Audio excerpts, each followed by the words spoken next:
Tawagin niyo na lamang po ako sa pangalang Maris, 22 years old at nakatira sa probinsya ng Bulacan. Lumaki po ako sa pangangalaga ng lolo at lola ko dahil nung ako po ay nasa edad na 7 years old ay nagtatrabaho na ang aking ina sa Qatar sa kadahilanan pong agang nawala ang aking papa. Halos sa piling ng grandparents ko na po ako lumaki at binusog naman po nila ako ng pagmamahal at pag-aaruga. Halos lahat po ng bagay na kailangan ko ay agad naman po nilang ibinibigay. Ang bahay po namin sa Bulacan ay isang luma ngunit halos parang antique style dahil minana pa po ito ng aking lolo at lola sa kanilang mga ninuno o masasabi po nating mga ancestors. Hindi nga lang po ako sigurado kung tama po iyon. Nasa edad na 20 anyos na po ako noong magsimula ang bagay na hindi ko inaasahang mararanasan ko sa bahay na iyon dahil sa tagal ng pagtira ko doon ay hindi ko pa naman iyon na-experience. Mag-isa lang po ako sa bahay noon alas 5 ng hapon dahil kasalukuyan pong nasa palengke ang lola ko. Ang lolo ko naman ay nag-aasikaso ng mga pagkain ng isda sa isa naming maliit na fish pan, di naman kalayuan sa aming bahay. Nakaupo ako sa sala ng bahay namin habang nanonood ng TV at nagmemeryenda.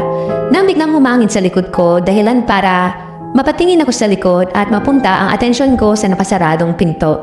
Matagal na itong hindi binubuksan nila lolo at lola. Hindi rin naman ako nakakapasok doon dahil hindi rin naman ako mausisa. Ang sabi kasi ng lolo ko ay kwarto ito ng kapatid niyang babae noon at pinagbawalan niya akong pumasok doon kaya naman kahit kailan ay hindi ko tinangkang pasukin ang kwarto na yon. Ngunit hindi ko maintindihan ng mga oras na yon kung bakit parang may nagsasabi sa akin na tignan ko ang kwarto na yon. Wala naman sila lola, siguro hindi naman ako papagalitan ng mga yon. Sabi ko sa sarili ko. Pagpihit ko ng doorknob ng kwarto na yon ay nagtaka ako dahil lagi namang nakalak ang pintuan na yon. Pero noong mga oras na yon ay hindi ito nakalak. Pumasok ako at bumungad sa akin ng isang simple at maayos na kwarto. Tipikal na kwarto lang ito para sa isang dalaga kung tutuusin. Naisip ko nga ng mga sandaling yon kung bakit ako pinagbabawalan ni lolo na pumasok sa kwarto na yun wala namang espesyal dun. Nagmasid-masid lang ako sandali at binuksan ko ang lumang aparador. May nakita akong isang lumang libro doon pero hindi pala ito libro kundi isang diary.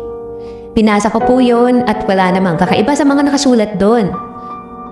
Mga pangyayari sa buhay na may-ari ng diary lamang kaya binalik ko na sa aparador at dali-dali akong lumabas ng kwarto dahil narinig ko na paparating na ang lola ko.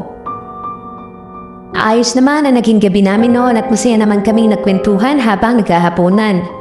Wala naman akong naramdamang kakaiba hanggang sa pagtulog ko. Kinabukasan, maaga akong nagising at nakita ko ang lolo at lola ko na may kausap sa baba na isang matandang lalaki. Tanong ko sila sa bintana ng kwarto ko pero hindi ko naririnig ang usapan nila. Kaya bumaba na agad ako para magkilamos at magtimpla ng kape. Pumasok ang lola ko at taling-taling pumasok sa bakanting kwarto kung saan ako pumasok kahapon. Inilabas niya ang diary at tinanong niya ako kung pumasok at binasa ko ang diary na yon. At tigilan ako ng ilang saglit dahil natatakot akong mapagalitan. Pero sinabi ko rin naman ang totoo. Ang sabi pa ng lola ko ay hindi ko daw dapat binasa ang diary na yon dahil baka ako naman ang gambalain at sundan ng taong nagmamay-ari noon. Nalilito ako ng mga time na yon dahil hindi ko alam kung bakit nasabi ng lola ko yan sa akin at papaanong paraan niya nalaman na pumasok ako sa kwarto na yon. Sumunod na pumasok ang lolo ko sa loob ng bahay at mahinahon niya akong kinausap. Noong mga oras na iyon ay ipiniliwanag sa akin ng lolo ko ang nangyari sa may-ari ng kwartong iyon. Kaya naman pinagbabawalan niya akong pumasok doon.